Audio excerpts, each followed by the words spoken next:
خو چې دا ماشومه جوړه شي نار دې کېږي خو دې ته ډېر خفه یم. ګرانو کتونکو دغه ویډیو ډیره مهمه او مهمه تاسو د تنکۍ ماشومه وینئ زما داره په دې کیمره کې مخامخ ولاړه ده 5.5 لکه روپۍ د دې په علاج لګي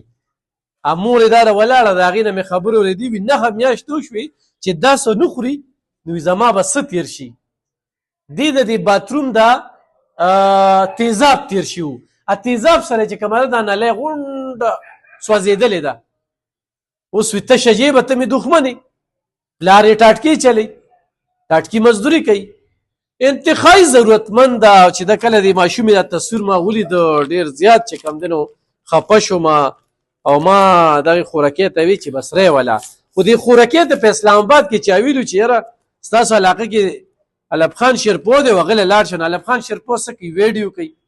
کار د چا دی د ستاسو کار دی دغه شتمن خلکو ته زه دا یم ګرانو کتونکو دا وګورئ دی غونډ فایل دی غونډ فایل دی د دې بچی چې کوم دی نو دا د کومه نالی د دې خوراک ټول رګونه چې کوم دی نو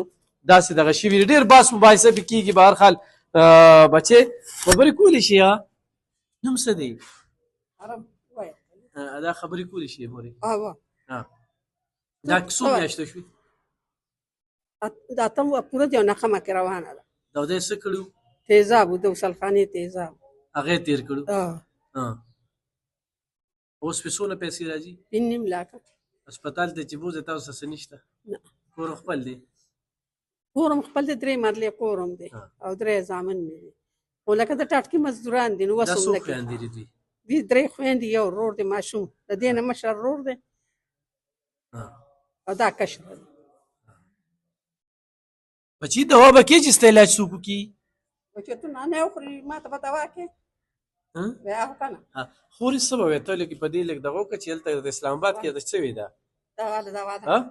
ما ته هلته ښځې وویلې زه هسپتال ته روانه وم ما ته ویل چې تاسو علب خان بهي سره ولې خبرې نه کوئ تاسو هلته دا بوځئ هغه خو ډېر ښه انسان دی او هغه خلکو سره ډېر هیلپ کوي خلکو ته وایي تاسو به د دې ماشوم علاج وشي زه ډېره پریشان وم ډېر مې ژړل بس هغې ویل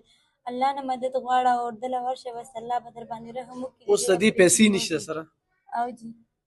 خاوند ټاټکې چلی او جي او چې د دې دا خوراک نه خو میاشتو نه کوي هېڅ هم نه خوري ټول ماشومان هر څه خوري دا ورته ګوري نه روټۍ خوړی شي نه فروټ خوړی هېڅ هم نه خوړی شي چې دا نه خوري نو بیا پیم نه تېرېږي تاسو ورته فیډر ورکړئ نه تېرېږي واپس راځي بیا بېهوشه شي هسپتال ته یې بوځو داخلې کړو په ډریپ ذریعه باندې خوراک ورکوو د ډریپ په ذریعه ګرانو کتونکو په دې کې دغه ویډیو تاسو وینئ 1 0312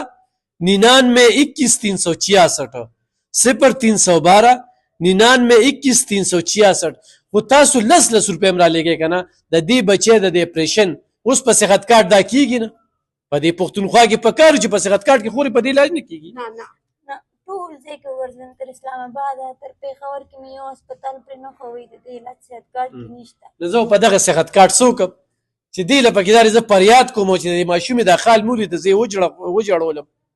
ام آر آی پکې نه کېږي سی ټي سکن پکې نه کېږي دوی پکې ارزانه نه میلاویږي او بیا هم چې کوم دی نو خلک ناست دي ډاکټرانو پکې کمیشن دی محکمه پکې لګیا ده چې یو غریب پکې علاج نه کېږي نو زه چا نه تپوس وکړم ګرانو کتونکو ایخ په نیغه په دې رابطو کې د الله د رضا لپاره خپله بچې دونه ګوډې دونه زبردسته ماشومه چې دا به انشاءالله خدای پاک پې ټیک کوي او دا ابې زمونږ د طرف نه چې کوم دی د وړو او دا غوړي ځان سره واله به ډېر څه قبول کړه ښه ړم وایي چې ډېر څه دلې درکړو ښه خدای دې د حاجتونه د سره که بچې خو چې دا ماشومه جوړه شي نار دې کېږي خو دې ته ډېر خفه یم دې ته ډېر خفه یو ګرانو کتونکو ضرور ورسره مدد وکړئ انشاءالله بیا به ویډیو کوي دی غونډ فایل دی ډېر ضرورتمند